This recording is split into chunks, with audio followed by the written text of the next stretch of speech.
tardes a todos. Bienvenidos al coloquio una vez más. Hoy tenemos el gusto de tener a Pablo Castañeda con nosotros. Pablo Castañeda estudió la licenciatura aquí, en la Facultad de Ciencias. Después hizo su doctorado en Brasil, en el Instituto de Matemática Pura y Aplicada, trabajando en la teoría de fluidos en medios porosos, y ahora es profesor en el ITAM, aquí en la Ciudad de México, y hoy nos va a hablar de nociones geométricas en sistemas de leyes de conservación. Gracias, Pablo. Muchas gracias, Adolfo. Falta por demostrar, yo soy. Entonces, bueno, un poco el recorrido de la charla de hoy tiene que ver con la geometría. La geometría para mí siempre fue muy importante y me gusta muchísimo cuando la geometría nos dice cosas en mundos que parecen que no son los suyos. Esto podría ser las ecuaciones diferenciales parciales. Entonces, primero les voy a mostrar dos resultados preliminares que habíamos hecho antes, que no tienen relación con lo que les voy a contar hoy, pero me va a ayudar para introducir algunos términos. Y después les voy a hablar justamente de la manera que vi de ver el resultado Leibniz de una forma geométrica, que ese es el resultado que fue para miscelánea matemática. Y después vamos a ver una manera de construir lo que yo le llamo las funciones del flujo efectivo, que es lo que mandé para las memorias del Congreso. Y luego les mostraré algunos ejemplos y aplicaciones y finalmente algunas ideas de dónde creo que esto todavía se puede hacer. Entonces, ¿qué es un sistema de leyes de conservación? Lo podemos ver como una ecuación muy sencilla, donde S, la verdad, es un vector. Entonces tengo la parcial respecto del tiempo más la parcial respecto de X de una cosa que se llama el flujo, que está aplicada en ese vector. En los casos de las cosas que trabajo, generalmente tienen que ver con petróleo. Esta S tiene que ver con las saturaciones, por ejemplo, de un fluido dentro de un medio poroso. Entonces puede ser la saturación de agua, la saturación de gas y la saturación de petróleo, SW, SG y SO. Y nos gusta muchas veces dibujar esas coordenadas en este triangulito que se llama el triángulo de saturaciones. El triángulo de saturaciones me dice exactamente para un punto, si yo pienso que esto tiene altura 1, el triángulo equilátero, entonces esta pequeña altura me dice cuál es la saturación de agua, esta altura cuál es la saturación de petróleo y esta altura cuál es la saturación de gas, siendo que esto sería gas puro, porque dos alturas son 0 y 1 es 1. Esta es la saturación cuando tengo únicamente agua y esto es únicamente cuando tengo petróleo. Como se dan cuenta, si estoy en un triángulo de este tipo, pues entonces tengo una restricción que las tres saturaciones tienen que valer 1, que eso significa justamente el espacio vacío en el medio poroso tiene que estar lleno de los tres fluidos. Mi sistema de leyes de conservación entonces lo podría escribir de una manera abierta, digamos, donde el cambio de la saturación del agua depende del cambio del flujo del agua. Entonces el cambio en el tiempo tiene que ver con cuánto fluido o cuánto se mueve el agua en la dirección X. Lo mismo con el gas, y podría tener una tercera ecuación que tenga que ver con el petróleo. Pero como las saturaciones suman 1, es fácil ver que el flujo del petróleo tendría que sumar 1 junto con FW más FG. Entonces puedo trabajar únicamente con dos ecuaciones en lugar de trabajar con tres. La otra sale automáticamente. Estas funciones, en el caso del petróleo, se llaman funciones de flujo fraccionario, y eso es únicamente por cuál es la forma que tienen, son fracciones, donde tenemos la movilidad del agua dividida por la movilidad total para el flujo del agua, el flujo del gas es la movilidad del gas dividida por la movilidad del total, y el flujo del petróleo es la movilidad de los petróleos dividida por la movilidad total. La movilidad total para el modelo de Cori con exponentes se conoce de esta forma. Esto de aquí es la movilidad del agua, esta es la movilidad del gas y esta es la movilidad del petróleo.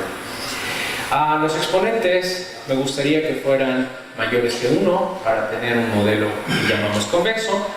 Este se llama, estos modelos de movilidades son generados por ingenieros en petróleo, y nosotros hemos tratado de darles respuesta a sus problemas. Estos son los dos más clásicos, Cori con exponentes y Stone. El Cori viene de lo que ellos sí pueden medir cuando tienen un fluido con dos fases, digamos agua y petróleo o agua y gas. Cuando tienen tres, ellos no saben cómo se mueven las cosas y entonces hacen extrapolaciones diferentes. Entonces una es decir, bueno, si yo no tuviera el petróleo y quitara esto, esta sería una movilidad total de agua y gas, Entonces, cuando la saturación del petróleo es cero, pues esto se representa como realmente les gustaría. Lo mismo pasa en esto, cuando la saturación del petróleo es cero, pues entonces tenemos como la misma forma que teníamos arriba. La que tiene que tener problemas o tiene que describir de otra manera es la movilidad del petróleo. Y por eso es que hay bastantes maneras de hacerlo.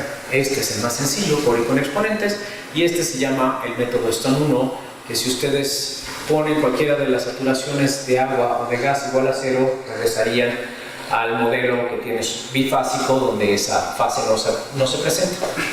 Pero nosotros los matemáticos nos gusta mucho lo que llamamos Cori Quad, que es de cuadrático, porque los exponentes del Cori con exponentes lo estoy tomando todos iguales a 2. Entonces, si quieren a lo largo de la charla, cuando hable de sistemas, pues este es el modelo que me gustaría pensar.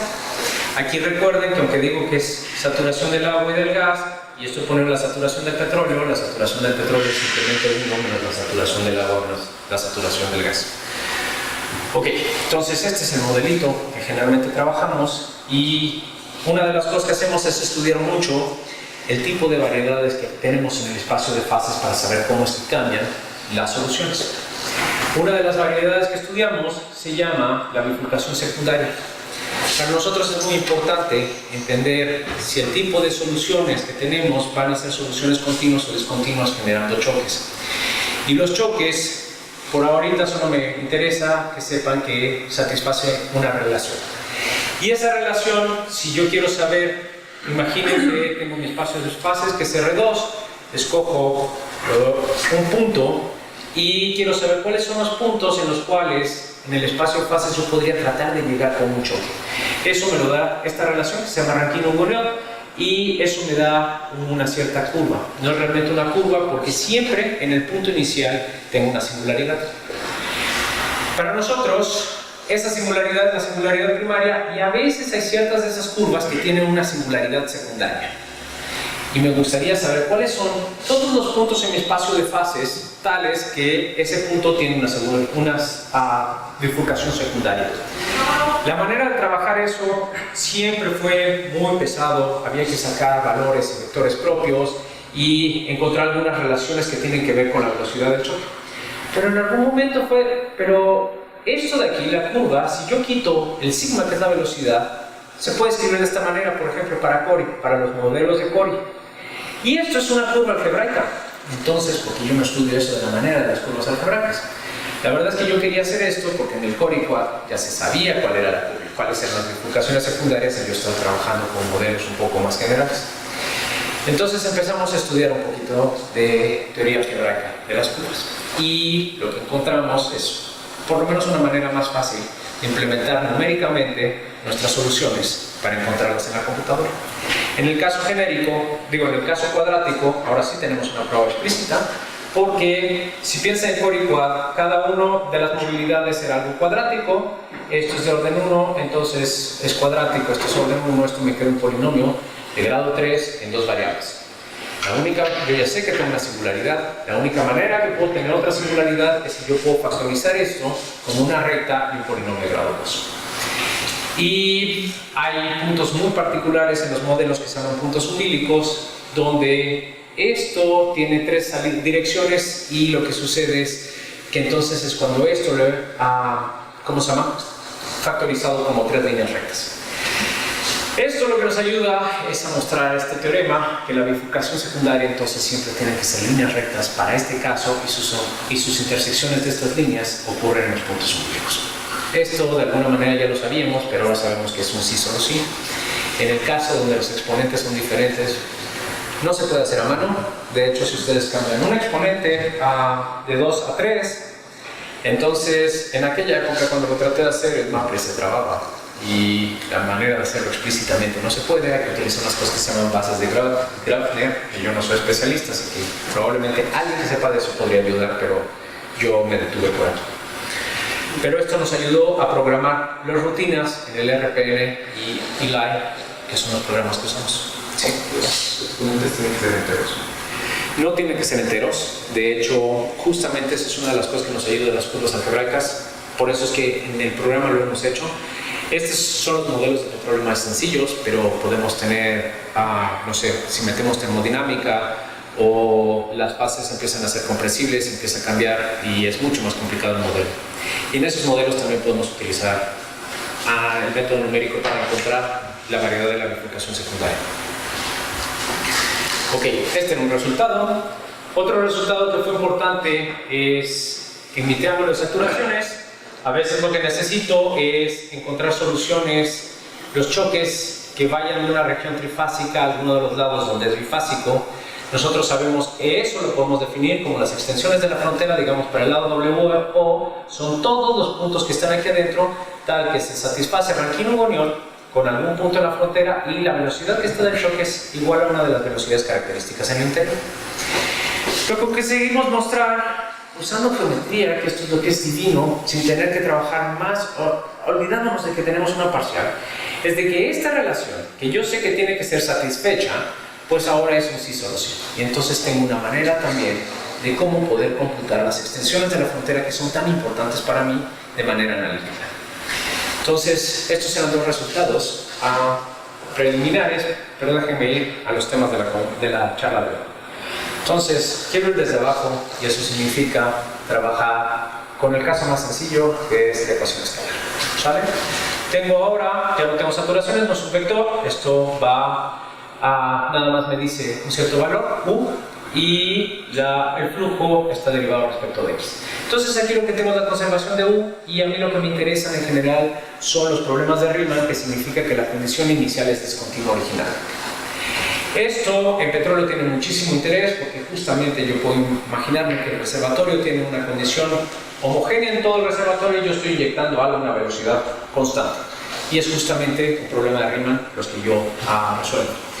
Entonces, en sistemas de ecuaciones, bueno, tenemos problemas de sedimentación, flujos multifásicos, con extracción de petróleos, y se pueden inventar cualquier cosa que conserve la masa, les puede dar un sistema de ecuaciones. También podemos, yo estoy diciendo que aquí va X, es nada más en los reales, pero podríamos tratar de pensar un dominio más extenso, entonces tendríamos una dimensión espacial mayor. El problema de eso es que todo eso es completamente nuevo, porque cada problema es un problema y no hay una teoría fuerte. Pero para este caso, hay una rusa, o bueno, soviética, Olga Oleinik, que nos dio la solución completa en los años 70, no me acuerdo, los 60 y muchos. Y esta es la solución que les voy a explicar cómo se resuelve en este caso. ¿Pero dónde está la conservación? Bueno, yo tengo esta ecuación. Si yo quiero ver cómo cambia la cantidad, digamos, en un intervalo AB, pues entonces integro, y ahora esto depende solo del tiempo, quiero ver cómo varía eso respecto del tiempo. Si todo está bonito, puedo meter la derivada, y ahora cambiando que esto es un t, pues lo cambio únicamente por menos el flujo, es la derivada de x, esto es el teorema fundamental del cálculo, y lo que me dice es que el cambio en el intervalo AB de la cantidad, pues depende de cuánto entra y cuánto sale, y esa es la conservación que tenemos. Lo mismo pasa para sistemas. Ok, ¿y cuál es el caso más sencillo que se me puede ocurrir de un problema de esos? Pues la ecuación de transporte, donde yo digo, en lugar de tener una función aquí que la derivada es respecto de x, pues la velocidad es constante. Yo lo que estoy diciendo es que todo lo voy a mover a una cierta velocidad. Este empieza a ser el trabajo que coloqué en miscelánea matemática, en el número 62.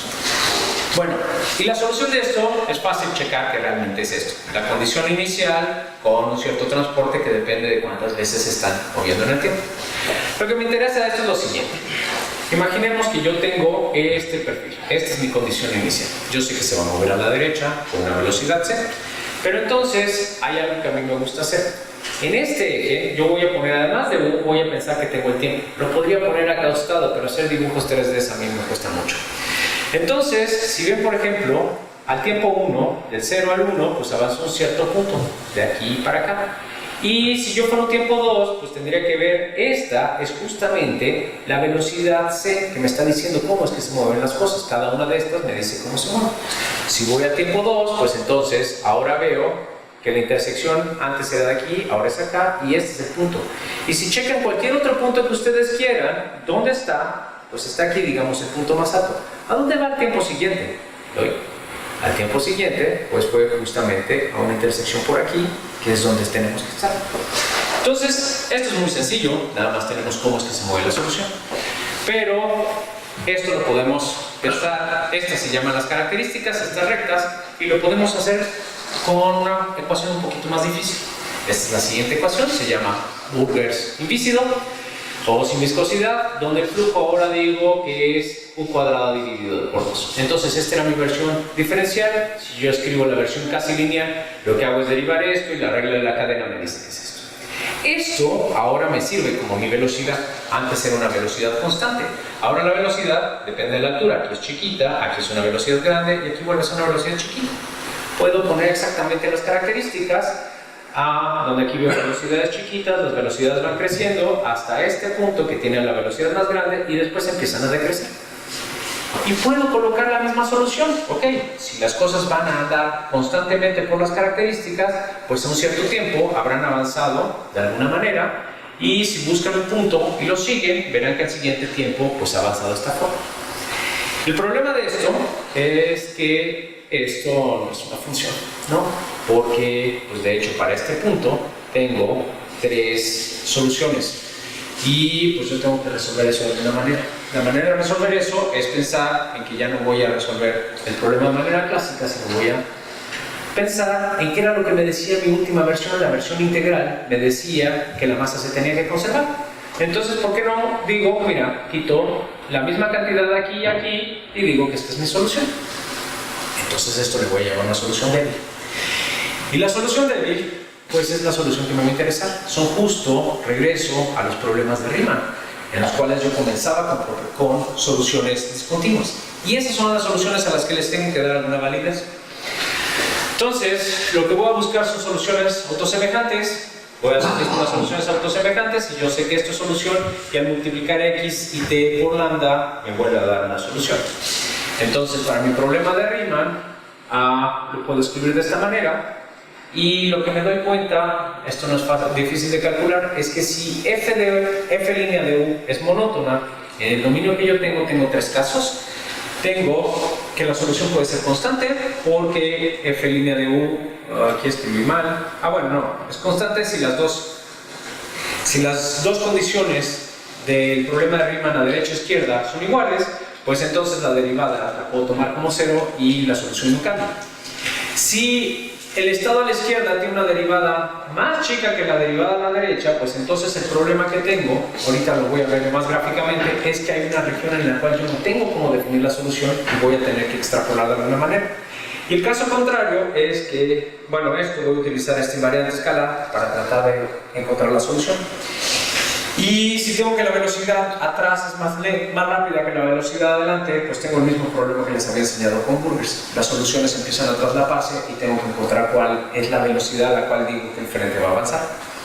Entonces, esto me va a dar soluciones constantes, abanicos de rarefacción o simplemente rarefacciones, ondas de choque, y a veces vamos a tener discontinuidades de contacto si quitamos la monotonicidad de la derivada.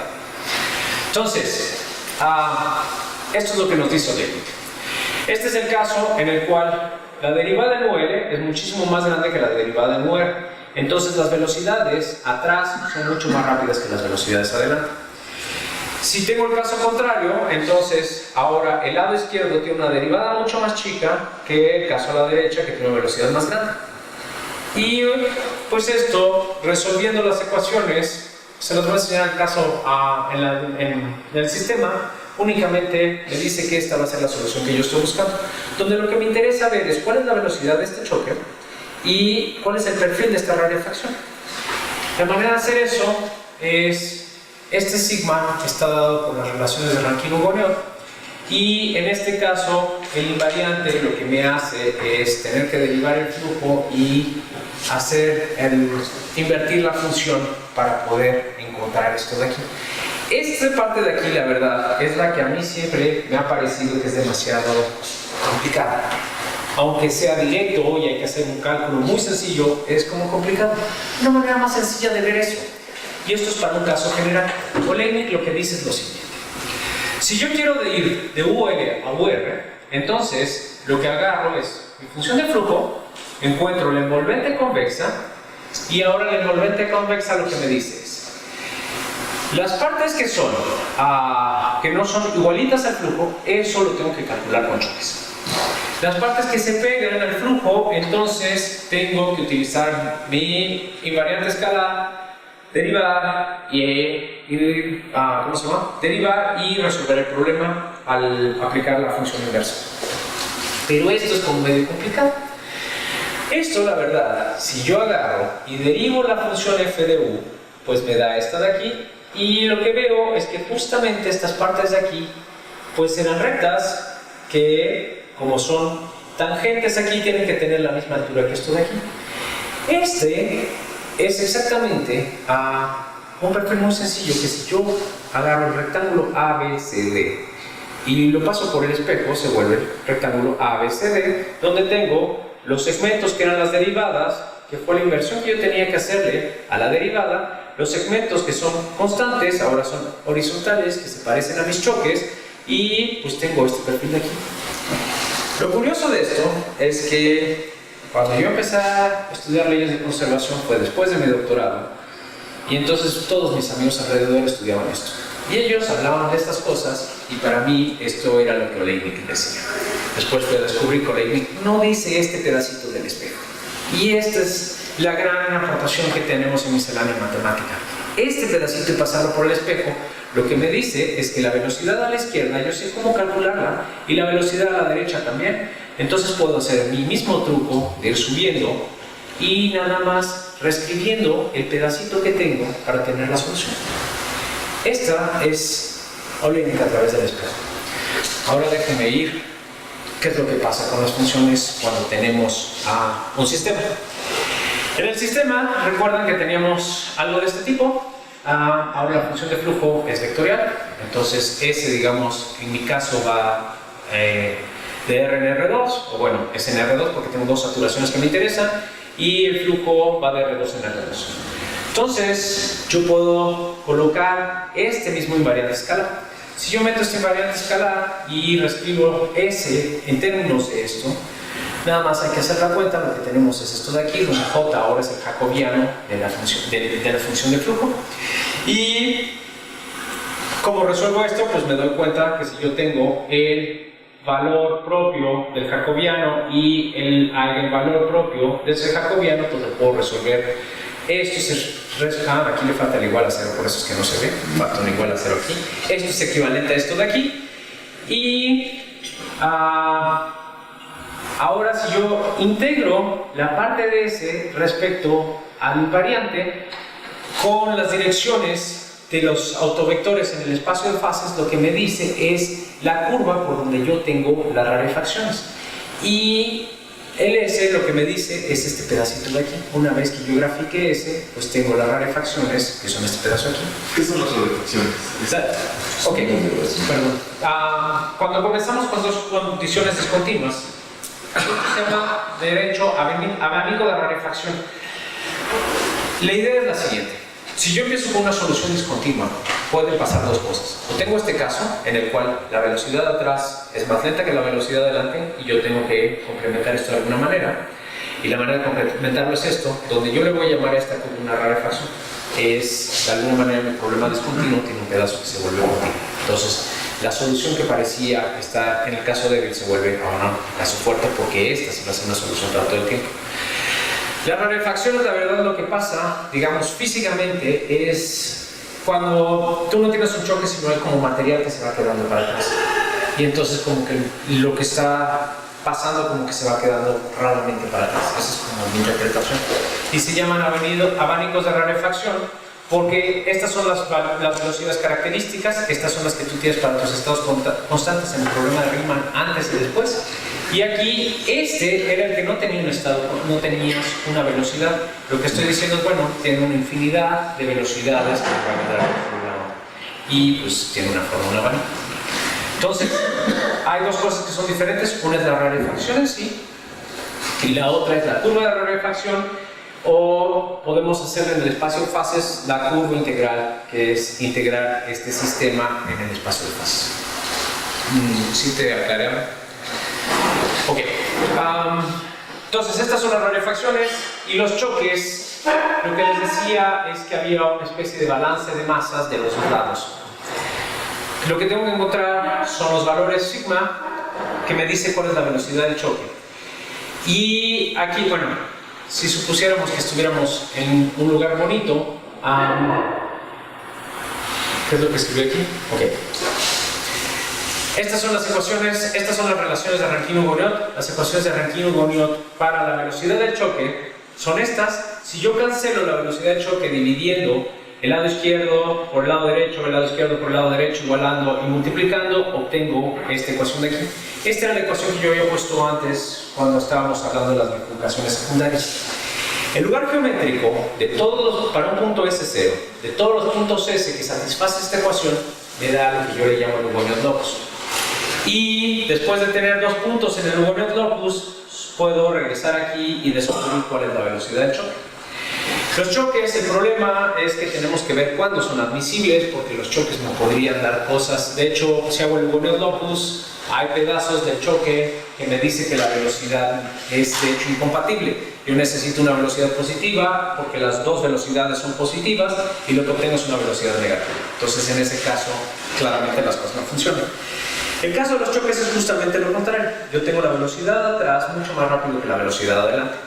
Y lo que quiero encontrar es cuál va a ser la velocidad con la cual yo voy a decir que choquean, que es justamente la discontinuidad, la velocidad de esta discontinuidad. Entonces, bueno, estos son los dos tipos de soluciones que yo utilizo, rarefacciones y choques para construir soluciones. Y puedo hacer una concatenación de estas. Cuando estábamos en el caso de Oleinik, o en el caso escalar, pues yo puedo tener una rarefacción que se junta un choque, que se junta una rarefacción, de todas las maneras que se quiera. Aquí, si yo pienso que este es mi estado a la izquierda y este es mi estado a la derecha, ahora estoy en el espacio de dos dimensiones. Entonces puedo tratar de construir lo que se llama una curva de onda hacia adelante que puede hacer composición de rarefacciones y choques desde el estado a la izquierda.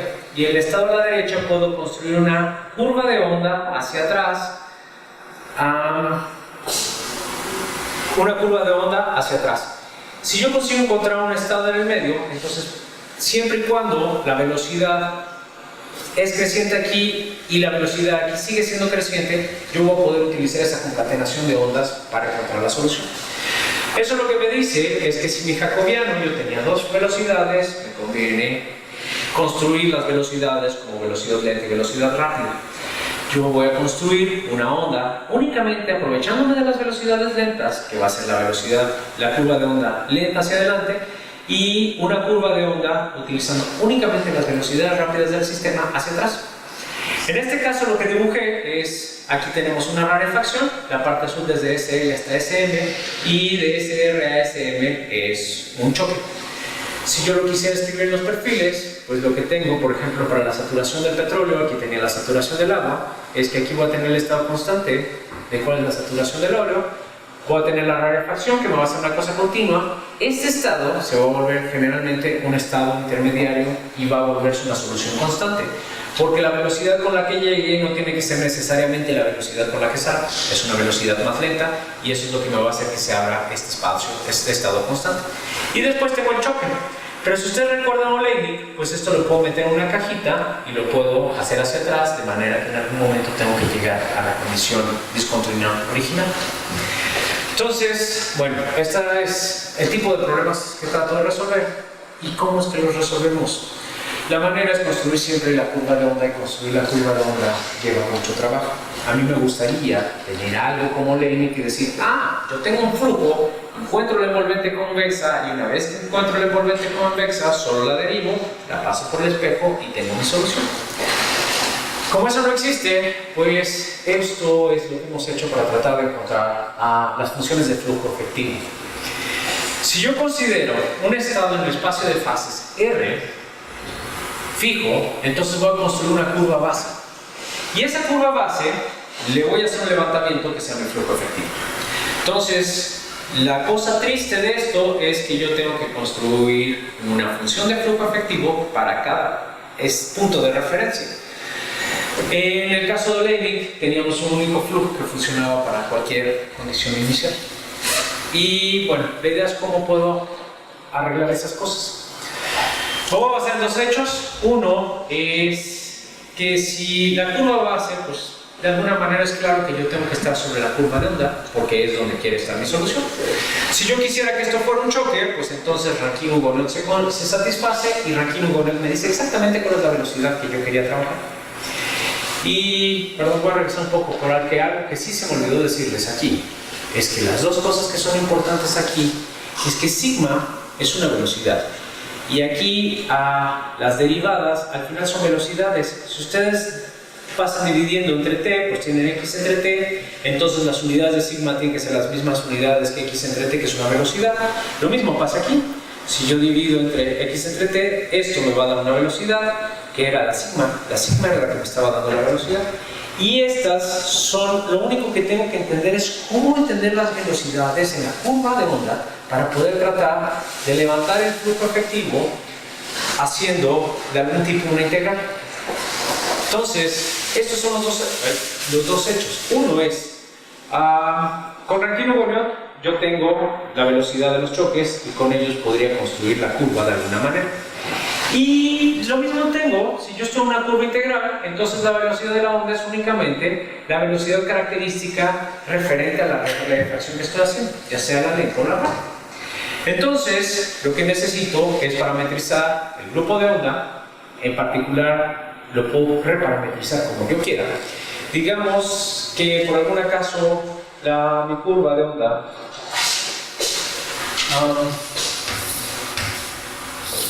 si este es, ¿qué es lo que le estoy poniendo coordenadas? No le estoy poniendo coordenadas, pero digamos si este es x y este es y yo tengo que este es gamma, entonces lo que digo es que pues lo que podría hacer si tengo de esta manera es que cada uno de estos puntos puedo decir que vale L en gamma de D. ¿Sale? Esto es lo que digo. Si se puede parametrizar de esa manera, si no, lo puedo parametrizar, digamos, por la otra coordenada, o de hecho lo puedo parametrizar por cualquier combinación convexa de las dos coordenadas, me va a dar la misma historia. Entonces, para simplificar ideas, déjenme pensar que lo voy a parametrizar por L, que es justamente una de las dos coordenadas que tengo. Entonces, si tengo esto, pues tengo dos lemitas. Uno es que si gamma L estaba en una curva de choque, digamos, yo no les dije que eran los choques el número, pero los puedo pensar en cuáles son las características, las velocidades características que traen el choque, si son las lentas o las rápidas. Entonces, lo que me importa es que si comienza en un choque, eso quiere decir que para el R, que es el estado fijo, todos los U's tienen que estar en el Hugoniot locus. Y eso significa que para cada U en el Hugoniot locus puedo encontrar justamente este G2, tal que lo puedo reescribir de esta manera. Estas curvas finalizarían en lo que se llama un punto de Bethe-Wendorf. Bethe-Wendorf lo único que dice es, como en el caso de Oleinik, si este era el UL y este era el UR, lo que tendría que hacer era más para acá.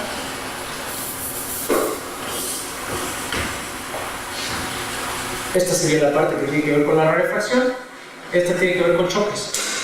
Todos los estados aquí son choques y el punto donde para es justamente donde la pendiente de la secante es igual a la derivada aquí. Eso es justamente un punto de Bethe-Wendorf, cuando la velocidad del choque es característica del lado derecho, y ese es en el lugar donde tiene que parar.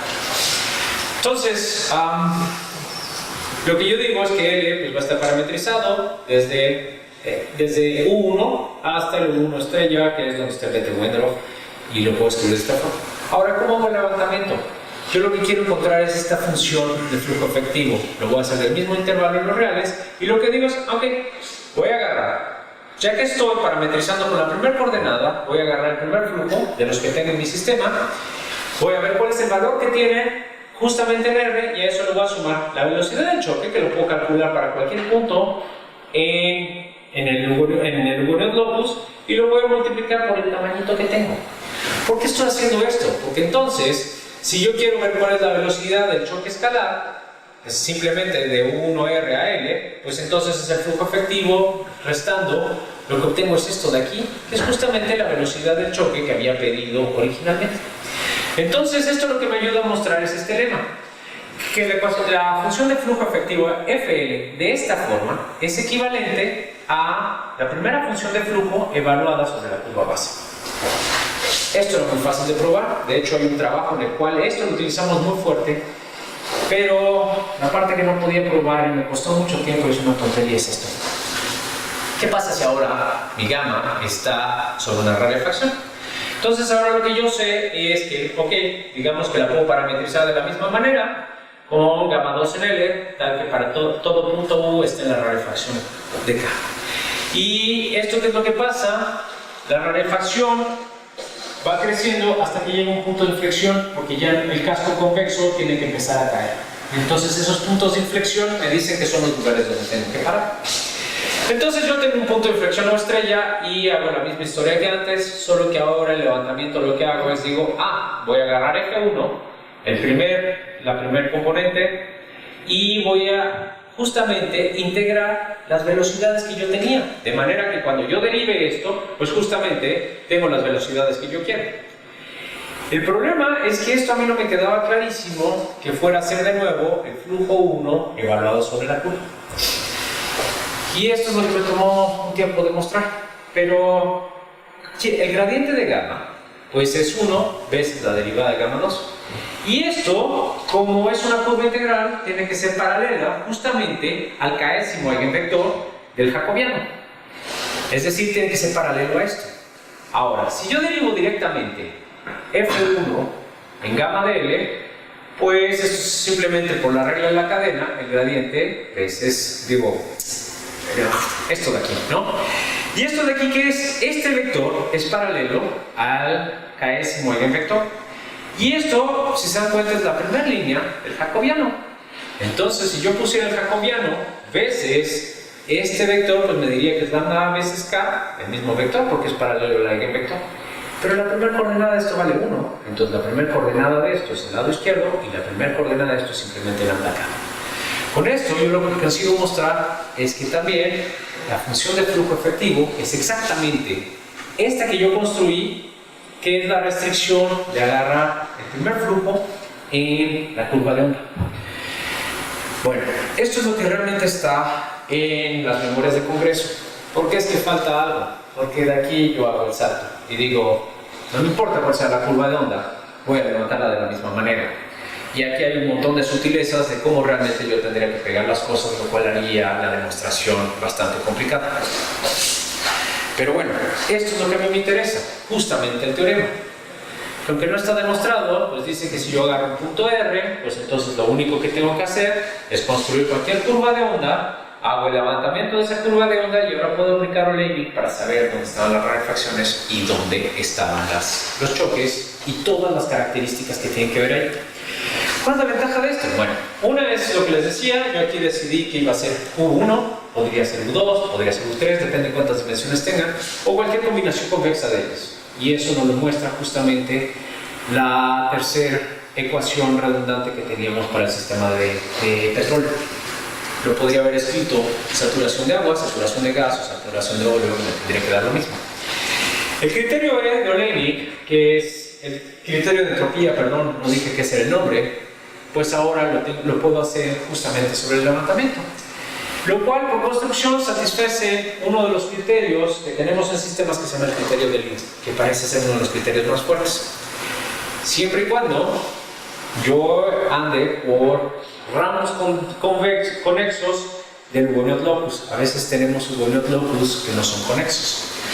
En ese caso, no tenemos ninguna prueba todavía, pero cuando tenemos un choque que está en un ramo no conexo, lo que da la impresión es que si uno comienza el Hugonot locus del otro estado, este va a estar en el ramo conexo. Y eso nos podría ayudar a encontrar relaciones que satisfagan el criterio de entropía, porque los criterios de entropía en sistemas son mucho más complicados que en el caso escalar.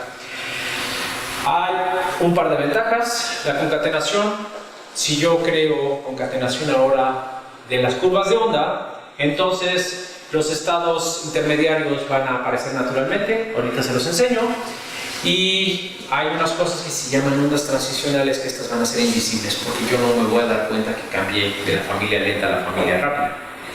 Entonces, espero aclarar varias de las cosas que dije ahora medio en código con un par de ejemplos.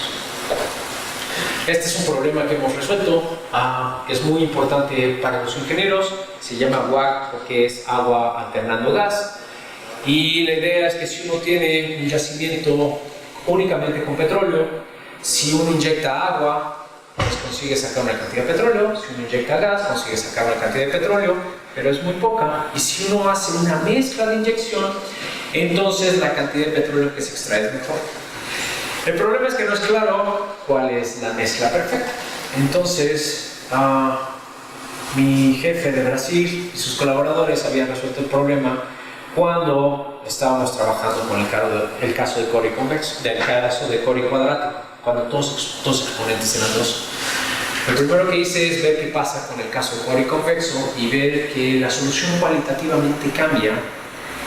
Digo, cualitativamente no cambia, pero cuantitativamente solo un poco. Y cosas que se podían hacer para el caso de que todos los exponentes son 2 y podemos hacer matemática bonita, pues yo tenía que ver cómo aproximaba las soluciones y encontramos muchas cosas. Entre ellas, pues realmente cómo encontrar la solución óptima a partir de los exponentes, porque en el de que sean funciones convexas simplemente, pues no hay una fórmula para hacerlo.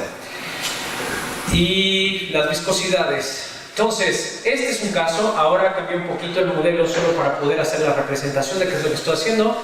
Aquí tengo agua pura, aquí tengo gas puro y aquí tengo petróleo puro. Entonces, mi estado de reservatorio es petróleo puro y yo estoy haciendo alguna inyección. Aquí estoy inyectando esta mezcla, que es justamente la mezcla óptima. Aquí lo que tendría es una rarefacción lenta hasta este punto donde hay un choque lento para acá y un choque rápido para acá, o simplemente algo que se llama un choque supercompresivo para acá, que es cuando los dos choques tienen la misma velocidad.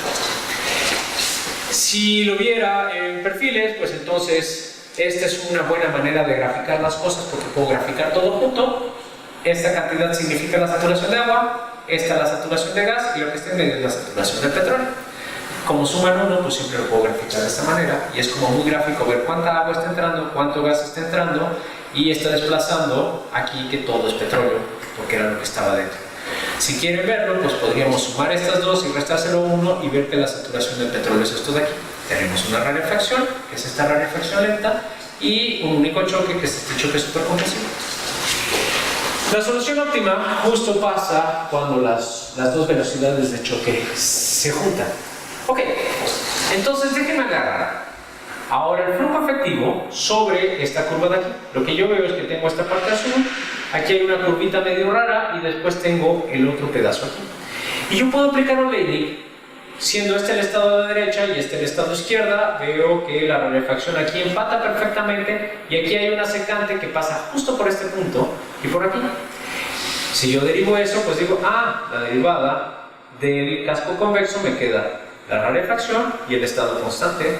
Si yo lo invierto, lo reflejo, obtengo la misma saturación del petróleo, que era lo que yo quería hacer. Podemos buscar otro caso. Este es el otro lado, porque la solución óptima también puede ser vista de este lado, lo cual justamente cuando yo paso por soluciones cercanas a este punto, aunque en el espacio de fases una me decía voy para acá y la otra me dice voy para acá y las soluciones en el espacio de fases son completamente discontinuas, en el perfil las soluciones satisfacen continuidad N1 local. Y eso tiene que ver con algo que se llama la regla de choque triple, que da para probar algunas relaciones entre los choques de aquí.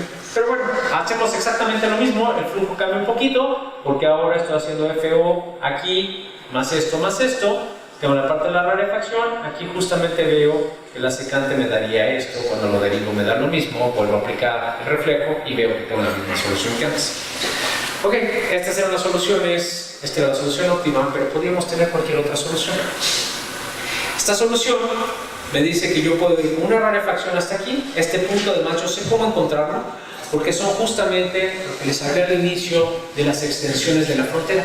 Este es un punto que está en la variedad, que es la extensión de la frontera de este lado, de donde yo tengo que hacer un choque para acá y ahora tengo que encontrar la solución aquí. Esta solución tiene una pequeña rarefacción hasta aquí y después tiene un choque aquí.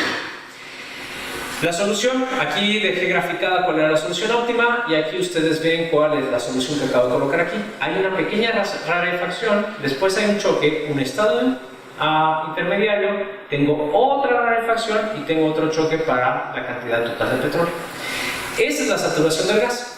En la saturación del agua lo único que veo es una rarefacción, un choque y ya no hay más agua, que era lo que yo quería esperar, ¿no? Porque tengo una rarefacción, un choque y yo estoy en el lado GO donde ya no hay más saturación de agua. Si hago de nuevo la sustracción, yo lo que veo es que la saturación del petróleo es esta rarefacción, un choque, el estado intermediario, otra pequeña rarefacción y un choque.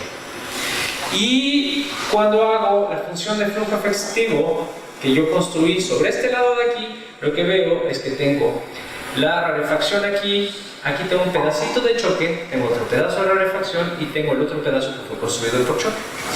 Cuando lo derivo, obtengo simplemente esto y si lo reflejo, obtengo la misma solución que tenía antes. Entonces, esta es una manera muy práctica de resolver las cosas. Esto se llamaba el teorema de la banana. Me faltó, después me di cuenta, me faltaba completar una de las funciones aquí, queda otra curvita aquí y entonces esas tres curvas hacían parecer que era una banana. El teorema de la banana lo que dice justamente era esa historia. El choque de aquí para acá tiene la misma velocidad que el choque de aquí para acá, que tiene la misma velocidad que el choque de aquí para acá, o de aquí para acá y de aquí para acá, y por lo tanto cualquier combinación de esas cosas me daba lo mismo. Eso se puede ver reflejado aquí porque las velocidades de los choques son las tangentes y lo que veo es que uno de estos flujos es por uno de los lados, el otro flujo es por el otro lado y estos son los puntos donde estoy encontrando los choques. Todos tienen la misma velocidad y si derivo cualquiera de esas cosas, pues todos me dan la misma solución. Entonces, bueno, estos eran ejemplos, un poquito de trabajo futuro. Uno de mis colegas, Federico Furtado, en Wyoming, siempre ha dicho que lo que tendría que pasar, que no lo hemos podido nunca mostrar, es que cuando nosotros construimos rarefacciones, cuando nosotros estamos buscando justamente la extensión de la frontera, lo que tenemos son choques que son válidos hasta que de repente llegamos a un choque donde se satisface Bethe-Wendell. Para haber tenido eso en algún momento, el flujo tiene que haber cambiado de convexidad y tiene que haber una inflexión en el medio. Entonces tendría que haber una variedad en ese lugar que fuera una inflexión. Eso nunca lo hemos podido probar, probablemente con esto ahora podemos demostrar. Otra ventaja que tiene es que la gente que tiene petróleo sabe cómo medir las movilidades, realmente lo que mide son permeabilidades, pero sabe cómo medirlas relativamente, porque no pueden medirlas en los casos trifásicos. Pero ellos lo que sí podrían medir es hacer experimentos y ver, una vez que tienen una inyección, qué es lo que sale. Y si ellos me dicen cuál es el perfil de la salida, yo podría construir funciones de flujo a partir de mis funciones de flujo efectivo, sabiendo dónde tienen que estar los puntos. Esto puede ser una buena idea, y esto, de hecho, es una tesis que quiero hacer con uno de los alumnos del ITAM. Mi idea es que cuando trabajé con el modelo córico-convexo, lo que mostramos es que las soluciones eran cualitativamente las mismas que córico cuadrado. Entonces la idea es buscar simular soluciones con un córico-convexo con exponentes extraños, no decirle nada al alumno y decirle, ok, haz lo mejor que puedas para tratar de aproximar tus curvas al córico cuadrado. Una vez que tenga su mejor aproximación, entonces ahora simulamos sus soluciones y vemos que tanto están dispares unas con las otras. Porque el problema es que cuando uno trate de aproximar las funciones, pues tiene que ser la cara que ellos quieren. La verdad, la mejor manera sería tratar de aproximarlas con funciones de flujo y no preocuparse con las funciones de flujo fraccionario, pero eso a los ingenieros en petróleo no les va a decir nada. Entonces, sí, ok, vamos a aprovechar tus datos experimentales y tratarlos de aproximar de alguna manera al modelo que tú quieres y vemos qué tanto se hace dispar de eso. La otra cosa es que la construcción de los perfiles de soluciones, claro, yo estoy utilizando el método de la curva de onda, que es lo más difícil que hay en mi área. Entonces, pues no estoy ganando gran cosa, nada más que validar ciertos resultados que ya teníamos antes. Yo sé cómo encontrar los locus porque se vuelven curvas algebraicas y entonces eso es relativamente fácil calcularlas. Pero calcular todas las curvas integrales que están en mi espacio de fases es muy complicado. Y eso, tengo un amigo, Amaury, él es cubano, que está ahorita en el IMPA, que tiene una idea de cómo trabajar con hamiltonianos, la manera de tratar de construir cosas que hagan justamente la paridad entre las curvas donde hay choques y las curvas donde hay rarefacciones. Todavía no sabemos si eso va a funcionar, pero esperemos que sí. ¿Cuáles son los problemas? Pues los perfiles que les mostré tienen una sola saturación. Pero eso no es el problema, ¿no? Porque yo puedo rescatar de dónde está mi curva, cuál es el perfil que debería tener las otras saturaciones. Y bueno, cuando yo quiero hacer este tipo de cosas con datos experimentales, ¿sí? Yo puedo encontrar exactamente los puntos donde está la función de flujo efectivo para los puntos donde la curva es continua, que son las rarefacciones. Pero cuando tengo un choque, yo no sé nada de lo que pasa en medio. Y ese pues va a ser un problema porque vamos a tener que buscar alguna cosa. ¿Cómo mejorar eso? Se puede hacer con muchísimas más experimentos que nos ayuden a encontrar los puntos que están en el medio, pero eso en general sería muy complicado. Y bueno, la admisibilidad de choques es lo que a mí me deja un poco más satisfecho, porque eso me parece que es bastante promisorio. Ya que estamos adecuando directamente, por ejemplo, el criterio de entropía de Liu, entonces tal vez podamos hacer algo con perfiles viscosos, pero eso todavía no sé. Y bueno, por aquí acabo. Muchísimas gracias.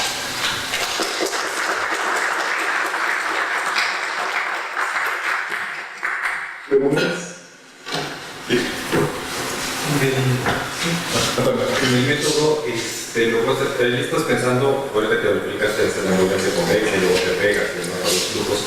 Ahí estás pensando que es un sistema de dos ecuaciones. Sí, pero se podría hacer realmente con cualquier número. Sí, nosotros el riesgo que ya tiene una variedad ahí por el medio en la que tampoco sabes qué hacer. O le puedes reducir, o hay un argumento de ir haciendo como una especie de reducción. No, la variedad no hay problema, porque eso es la parte que está cargando todo cuando construyes la curva de onda. La curva de onda al final está agarrando las variedades. Entonces, pues yo voy con rarefacciones hasta donde puedo y tengo que empezar a utilizar choques. Cuando utilizo choques, el primero es fácil, pero después tengo que empezar a comerme la rarefacción con choques, que es lo que te genera una onda compuesta. Hasta que el choque no sea válido y tengo que empezar con otra rarefacción. Entonces, hay maneras de hacerlo. Se puede hacer numéricamente muy automático y podría calcular cualquiera de las curvas de onda. El problema cuando tienes 3 dimensiones es que, ok, en el caso que yo les puse de dibujito es muy bonito porque es 2 dimensiones y entonces, pues esto, hago la curva de onda hacia adelante y hago la curva de onda hacia atrás, busco la intersección y acabe. Cuando tengo 3 dimensiones, pues hago una curva de onda hacia adelante, hago otra hacia atrás y tengo una tercera velocidad donde tengo que pararme para hacer la curva que va y conecta a la otra, es lo que es complicado. Esa es la parte que es complicada cuando tienes 3 dimensiones. Entonces, si consiguiéramos la idea de Amaury, si conseguimos hacerlo, no nos vamos a preocupar con ese tipo de cosas. Y eso sería muy bueno, pero yo todavía no sé. Hay muchas de las cosas que dice Amaury que a mí me cuesta entender. Yo no sé nada de hamiltonianos, entonces él tiene un conocimiento profundo de eso y yo tengo un conocimiento muy vago.